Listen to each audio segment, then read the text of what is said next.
Halo sahabat inovasi, jumpa bersama saya Nur Santi dari Badan Litbang Provinsi Sumatera Selatan dalam acara One Day, One Innovation. Satu hari, satu inovasi, tiada hari tanpa inovasi. Sahabat inovasi, saat ini inovasi menjadi sebuah keharusan. Dunia terus berubah, maka kita harus adaptif dan inovatif. Untuk menginspirasi, kami hadir bersama inovator hebat dengan inovasi-inovasinya dalam acara One Day, One Innovation. Nah, sahabat inovasi dimanapun Anda berada, di studio kita saat ini sudah kehadiran seorang inovator muda nih. Namanya adalah Karinda Apriani yang berasal dari Poltekkes Kemenkes nih. Nah, judul inovasinya adalah wafer tepung ikan lele. Nah, bagi yang tidak suka ikan nih mungkin bisa menekan merapat, apa sih ini ikan bisa diproses menjadi wafer. Tentunya bagi yang penyuka ikan wajib nih untuk mendengarkan inovasi kita kali ini nih. Kalau gitu kita sapa dulu ya narasumbernya ya. Halo, apa kabar nih Karinda? Alhamdulillah, kabarnya baik. Alhamdulillah kabar baik ya. Ini Karinda dari Poltekkes Kemenkes ya. Nah, ini inovasinya adalah wafer tepung ikan lele. Iya. Kalau boleh tahu nih, yang melatar belakangi Karinda untuk ini kayaknya inovasinya bagus nih, apa sih? Oke, untuk latar belakang sendiri, awalnya itu beranjak dari tujuan SDGs. Salah satunya yaitu mengurangi segala bentuk kekurangan gizi. Dan latar belakang lainnya itu melihat dari masalah gizi. Salah satunya penyebab langsung dari masalah gizi itu yaitu kurangnya konsumsi zat gizi. Jadi di situ muncullah ide untuk mencari upaya untuk melakukan pembuatan produk yang tinggi akan energi dan protein. Muncul ide karena saya suka nyemil, salah satu cemilan favorit saya yaitu wafer. Jadi dan karena sering juga nonton One Day One Innovation, jadi muncullah inspirasi untuk menginovasi produk yaitu wafer tepung ikan lele sebagai produk atau cemilan yang sehat untuk upaya pemenuhan kebutuhan gizi. Oke nih, jadi dari ikan lele tersebut dibuat menjadi wafer nih ya. Nah, kalau dari pembuatannya tadi ini sebelumnya itu selain kita menarik nih Pak, nih ikan lele bisa dibuat wafer nih tujuannya. Ada tujuan lain tidak? Mungkin dari segi apa sih yang dikandungin dalam lele ini, tujuan utamanya itu apa? Untuk tujuan utamanya itu karena kalau wafer biasanya itu kan hanya mengandung sekitar proteinnya itu 5% kalau wafer yang ada di pasaran. Nah, kalau untuk wafer ini sendiri tujuannya itu untuk penambahan proteinnya. Oke. Nah, ini penasaran nih ya. Prosesnya nih dari ikan lele tersebut dibuat menjadi tepung, apakah lele utuh atau ada bagian-bagian tertentu yang digunakan dalam pembuatan tepungnya ini seperti apa? Untuk pembuatan tepungnya itu dari badan ikan lele dan dijadiin tepung. Jadi hanya yang diambil itu badannya. Oh, jadi hanya kepala dan buntut bagian ekor dibuang ya? Tulangnya juga termasuk ditepungkan juga ya. Nah, kalau proses pembuatannya sendiri seperti apa? Apakah di oven mungkin sampai menghasilkan tepung nih? Untuk pembuatan tepungnya itu yang pertama itu kita bersihkan dulu kan ikannya, terus dilakukan pengeringan bisa dengan oven ataupun dijemur sehingga sampai badannya itu kering. Terus setelah itu kita bisa blender atau dihancurkan. Terus kita ayak biar tepungnya itu halus. Dan juga untuk tepung ikan lele itu sekarang sudah banyak beredar atau sudah banyak penjualannya yang bisa kita beli. Oke. Nah, yang membedakan tepung ikan lelenya yang Karin buat dengan yang sudah ada di pasaran apa nih? Yang membedakannya itu karena kita ori, belum ada kayak mungkin kalau dari pasaran bisa ada tambahan bahan lain, tapi kalau buat sendiri itu kan kita tahu pengolahannya, gimana kebersihannya dan lain-lainnya. Oke, jadi ini murni 100% dari ikan lelenya ya tanpa ada bahan penambahan lainnya ya. Benar. Nah, kalau tadi kan ini mungkin sahabat inovasi bisa melihat nih, ini adalah produk jadi dari wafer ikan lele ya setelah Nah, ini kalau boleh tahu dalam pembuatan wafernya ini sendiri disubstitusi pengganti tepung atau 100% dari tepung ikan lele nih wafer yang Karin buat saat ini? Untuk wafernya itu udah 100% bahannya pengganti tepung terigu. Jadi bahan yang dipakai itu tepung terigu sama tepung lele sama tepung kacang merah.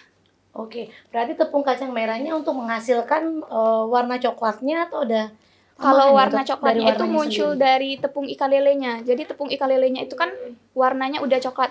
Kalau tepung kacang merah itu warnanya putih.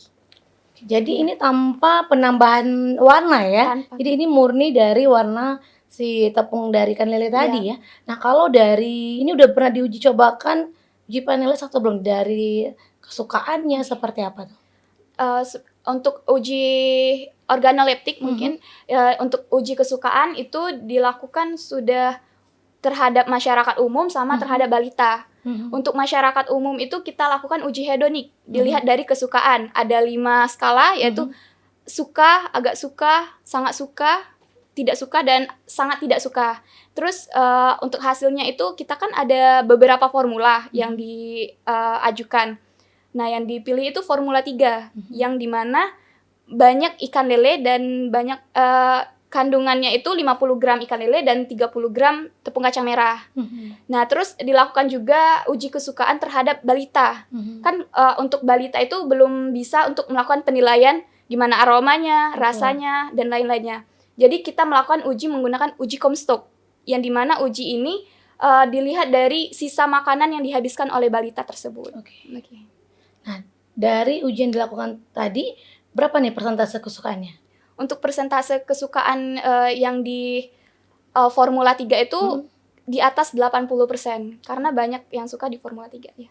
Oke, berarti ini diterima ya di Iya, masyarakat dapat ya. diterima. Dan balita juga menerima untuk tepung ikan lele yang dijadikan wafer ini ya. Nah, sahabat inovasi ini kan cukup unik ya, karena mungkin beberapa di antara kita itu kan tidak atau kurang hobi nih ya mengkonsumsi ikan. Tentunya kan kalau ada alternatif seperti ini kan bisa dijadikan suatu cemilan yang tentunya yang bergizi nih bagi yang kurang makan ikan ya. Nah, kalau dari rasanya sendiri, apakah seperti wafer biasa atau ada masih terasa aroma ikan atau rasa ikannya nih? Untuk aroma ikannya sendiri itu karena sudah ongseng.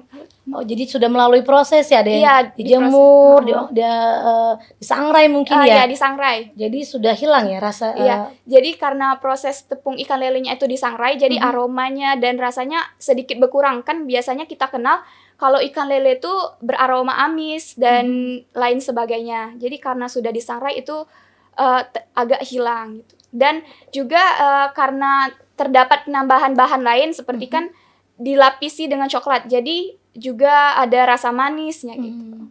Jadi rasa dari lele udah tersamarkan ya dengan bahan-bahan yang lainnya tadi ya. Nah, ini kalau dari tepung-tepung yang ada saat ini nih ya, kan tadi kandungannya tentunya lebih murni ya. Dan mungkin dari harga di pasaran bagaimana nih? Lebih tinggi atau kalau kita buat sendiri perbedaannya jauh atau tidak nih? Untuk harganya sendiri itu relatif murah karena bahan-bahannya juga dari bahan pangan lokal seperti tepung ikan lele dan tepung kacang merah yang dimana bahannya mudah dijumpai dan murah. Oke, nah sahabat inovasi ini mungkin bisa dicoba ya, karena tadi prosesnya cukup sederhana ya. Hanya mungkin pada bagian penghalusannya tadi yang membutuhkan alat-alat tertentu supaya dia bisa menjadi tepung yang cukup halus dan bisa dijadikan cemilan atau wafer nih sahabat inovasi. Nah, sahabat inovasi tentunya jika nanti ada pertanyaan nih ya Karin lebih lanjut, bisa menuliskan komen di link YouTube kita di podcast One Day One Innovation, nanti bisa dijawab langsung oleh Karin nih seputar pertanyaan yang diajukan oleh YouTuber nih.